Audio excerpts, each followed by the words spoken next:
Speaker, my question is for the Acting Premier. Acting Premier, Ontario was once a thriving location for investment, attracting companies from across the globe and driving our economy.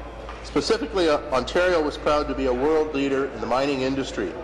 Just over a decade ago, under the previous government, we were the top mining jurisdiction in the world, #1.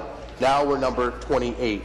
Wow. Every year, my colleagues and I meet with the Ontario Mining Association, and every year they have the same issues with your government. Ontario mining companies are faced with some of the highest energy costs in North America, the highest workers' safety premiums in Canada, a massive infrastructure deficit, and tax instability.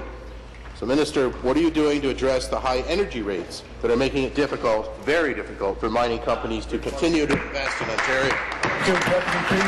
Well, Speaker, it's unfortunate that the opposition party continues to run down Ontario's economy. In fact, Speaker, we've made some important progress in our recovery from the recession, the global recession. Stop the clock. The comments today prod me to say that I will interject on those that interject while the answer is being given on that side, and I will ensure that we get this done quickly and effectively with your cooperation. Finish, please. Thank you, Speaker. I know that the Minister is going to want to respond specifically. Member from Renfrew, come to order. I know the opposition will want to celebrate, in fact, the progress that we've made. We've gone from an all-time high unemployment rate of 9.4% down to 7.1%. Still too high, but moving in the right direction. We've added 723,000 more jobs, Speaker, and last year employment in Ontario increased by 100,000. We're moving in the right direction. The opposition party should stop running down Ontario and celebrate our progress, Speaker. Thank you. Mr. Speaker, I say to the honourable member, it's hard to believe anybody could run the province further into the ground than what your government's already done. 93rd consecutive month in a row that this province, that used to be the economic engine of Canada, has an unemployment rate above the national average. Shame on you. Dead last in Canada for jobs. You know, talking about the mining industry again, Dalton McGuinty told us he was going to fix the mining industry with the work around the Ring of Fire.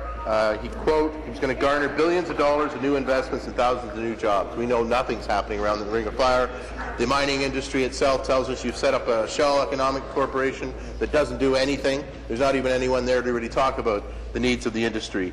In fact, the Globe and Mail article recently talking about the Ring of Fire, Cliff's chief executive, Lourenco Goncalves, said, quote, "I don't believe under my watch, and I plan to stay for the next 60 years, that the Ring of Fire will be developed." So once again, Minister, I didn't get an answer. What are you doing to bring down these industrial hydro rates that are driving jobs out of this province, particularly the mining sector?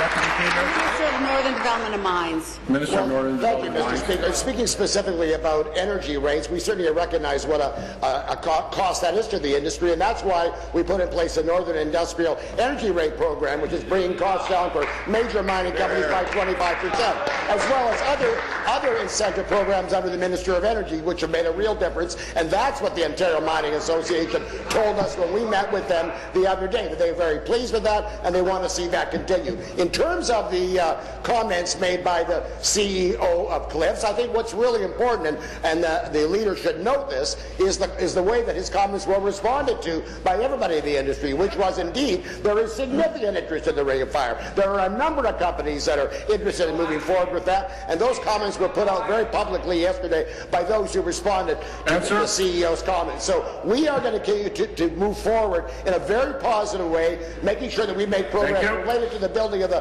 Development Corporation. Thank you. Final supplementary. Well, Mr. Speaker, that's a point that the minister raises, and that is, are you going to continue the Northern Industrial Rate Program? It's a shame that you've got hydro rates so high in the province, and now you have to bring in a subsidy program.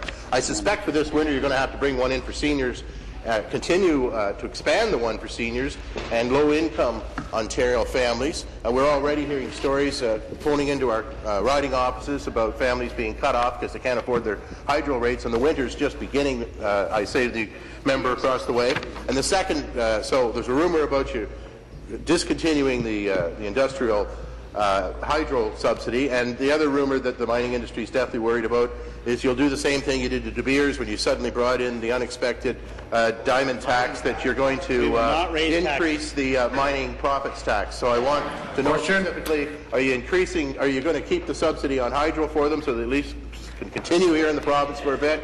And what are you doing about the mining tax? So. Well, Mr. Speaker, I mean, I think it's really plenty irresponsible for the comments made by the Leader of the Opposition, particularly as they did not support the introduction of the Northern Industrial Energy Rate Program. They voted against it. We've supported this in a strong fashion. It's been extended to the year 2016, and there is a very clear commitment on our part to maintain that rate. We recognize how important that is. There's no question, when we met with the Mining Association a couple of days ago, they were talking positive. They were talking about the value and economic impact of what a new gold mine can bring to the economy. That was fantastic. We had another report that made it very, very clear about the huge benefit of the mining supply and services sector, being about $10 billion in terms of the economy. The fact is, we've got new mines opening. We've got 10 new mines that opened in the last 10 years. The fact is, the industry is certainly under great challenges, but we are working with them closely and will continue to support them as we will in the Ring of Fire.